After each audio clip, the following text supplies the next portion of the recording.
अच्छा, अगर हम बात करें मास वॉल्यूम रिलेशनशिप की, इसमें ऑब्वियसली एक जगह आपको दिया हुआ होगा मास और एक का जो है पूछ रहे होंगे वॉल्यूम।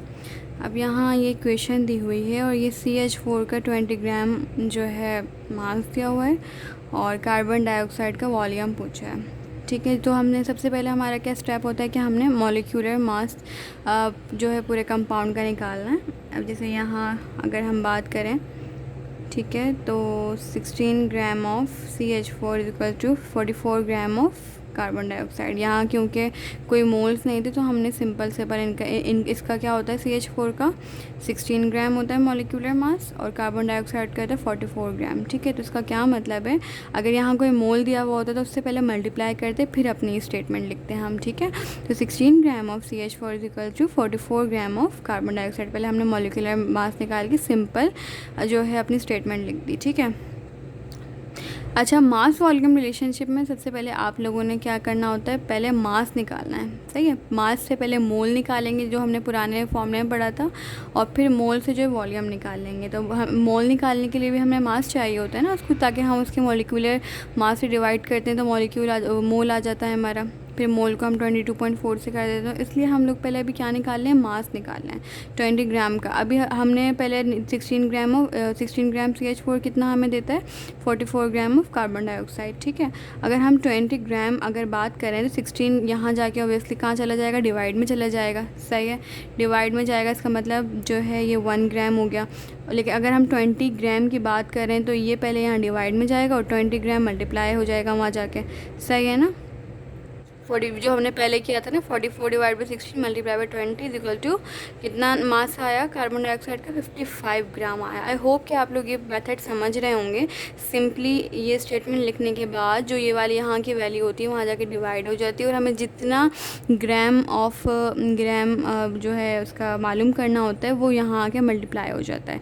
यहाँ जाके डिवाइड होने का मतलब कि हम 1 ग्राम की बात कर रहे हैं। सही, अब जितने ग्राम का हमें मालूम करना है वो वहाँ मल्टीप्लाई हो जाएगा। आई होप ये समझ आ रहा होगा मेथड।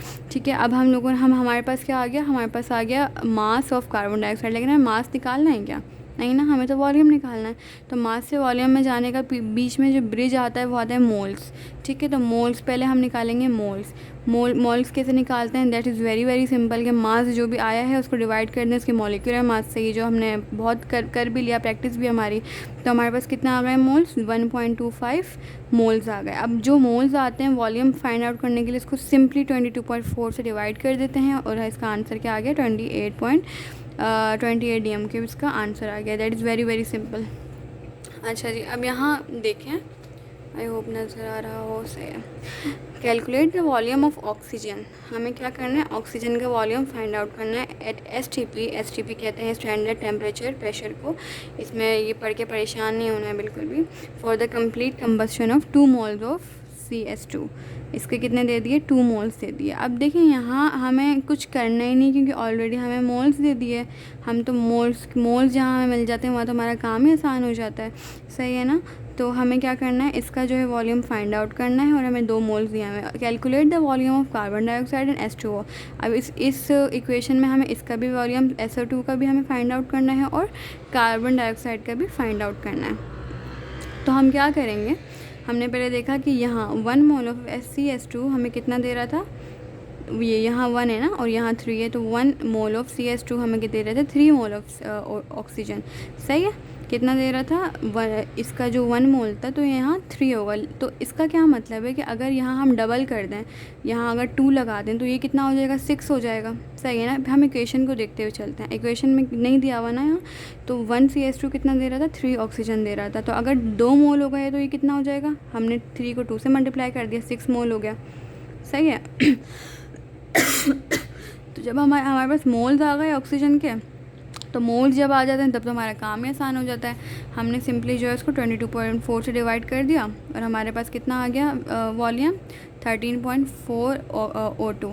अब इसका SO2 और कार्बन डाइऑक्साइड का जो है ना, आप लोग खुद कोशिश करें, पहले निकालें। ठीक है, पहले खुद मास निकालें, इस वीडियो को पॉज करें, इसको खुद मास निकालें और फिर बाद में चेक करें। ठीक है,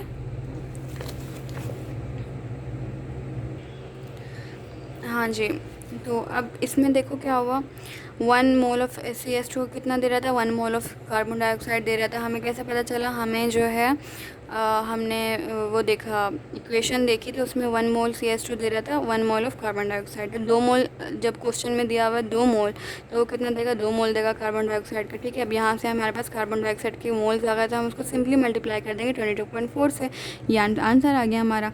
ठीक है, इसी तरह हम अगर हम सल्फर डाइऑक्साइड का निकालें तो 1 मोल ऑफ CH2 हमें कितना दे रहा था, 2 मोल्स ऑफ SO2 दे रहा था। तो 2 मोल्स हमें कितना देगा, 2, इसको डबल कर दो, 2 multiply 2 equal to 4 moles of SO2।